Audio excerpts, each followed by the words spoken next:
Today we are going to do about the construction of images in concave lens, alright, by ray diagrams. That is for a concave lens now.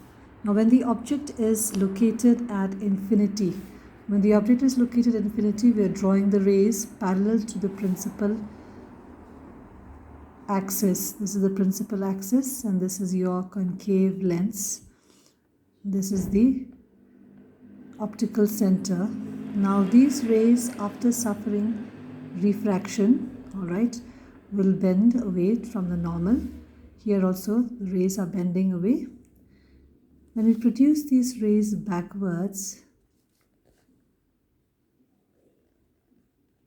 they will seem to come out from the first principal focus. That means your image is formed on the same direction through which the rays are coming from the object. So the image, as we say, it is virtual.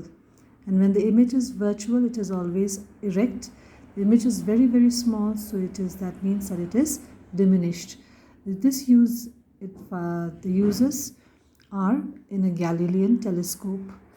Now when we look at in this case, the case of a concave lens, we will find that whenever the object is anywhere between the infinity and the optical center, anywhere between the infinity and the optical center, here I'm putting it at this point. This is my object A. I have one ray parallel to the principal axis. This ray will diverge. In this case, since this concave lens is a diverging lens, alright, so this is going to diverge the ray, and when I produce it backwards, it will appear to come out from the first principal focus. Then I draw another ray through the optical center. These two rays, they cut each other at this point. This point is in the same direction again it's on the same side of the lens as the object. So we have it as a virtual image, that is erect, A dash, B dash, and it is formed anywhere between O, that is the optical center, and the first principal focus. Now the users are in correcting short-sightedness. Now let us look into what is the power of a lens.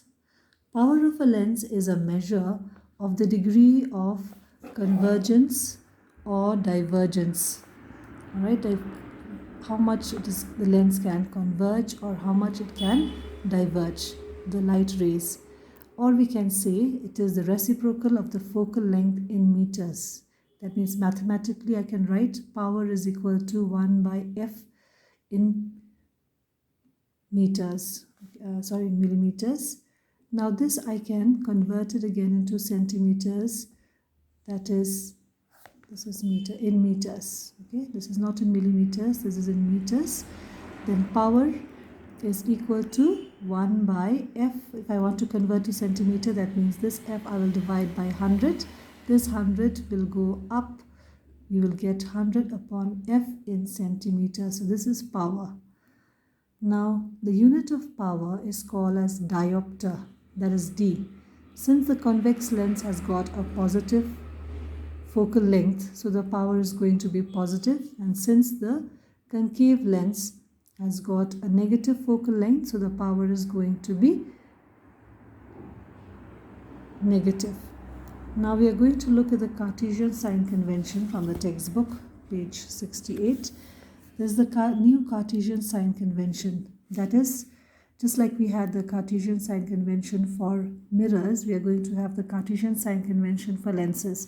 All the distances are measured from the optical center. This is the optical center, alright, and this is supposed to be the lens, whether it is convex or concave. Alright, all the distances are measured from the optical center. This is the optical center, and this is the direction from which the light was incident on the lens. So all the distances which are measured in the direction of the incident light, this is the direction of the incident light. So normally all these distances in this direction towards the right are taken as positive. The distances which are to the left of the optical center, that is against the direction of the incident light, are taken as negative. the distances which are in the upward direction, all right, perpendicular to the principal axis, are taken as positive, and all the distances which are downward perpendicular to the principal axis are taken as negative. Now there are some important points to note while measuring the distances. We can remember this. Okay, for a convex lens, that is, always we will find that a convex lens, most of the cases the image is real. All right, only in one case you will find that the image was virtual, and all the images are real, means it is behind the lens. All right, when it is behind the lens, the distances measured we know is positive. So we will find that behind the lens we will get the image distance. All right, image distance, that is V, will always be positive, and the object is always in front of the lens. So in front of the lens means again you are measuring it from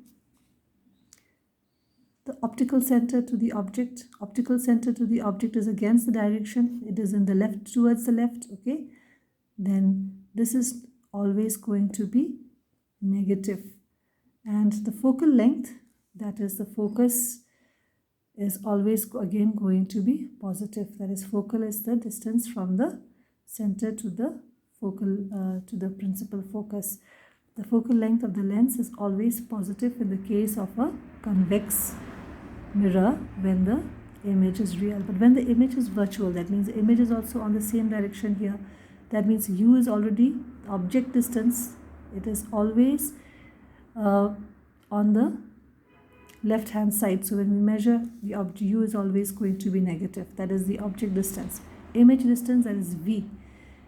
Image also now it is going to be on the same side, so it is going to be negative, and but your focal length is going to be always positive. Now the concave lens, in the case of concave lens, always we get a real image. All right, so it is always in front of the mirror. All right, so always you will find that the object distance also is going to be negative because it is in front of the mirror. Okay, sorry, in front of the lens. Then the image is also formed at the same side, being a real image. So again we have the image distance, that is V, is always negative, and the distance of the focal length, that is always is going to be negative. Now we have the lens formula, just like we had the mirror formula. Here we have 1 by V minus 1 by U is equal to 1 by F. Now there is one magnification. Magnification, what is magnification? It is the ratio of the height of the image to the height of the object. How much big the image is compared to the object. That is HI divided by HO. Also you can write M is equal to the distance of the image from the lens divided by the distance of the object from the lens, that is V by U.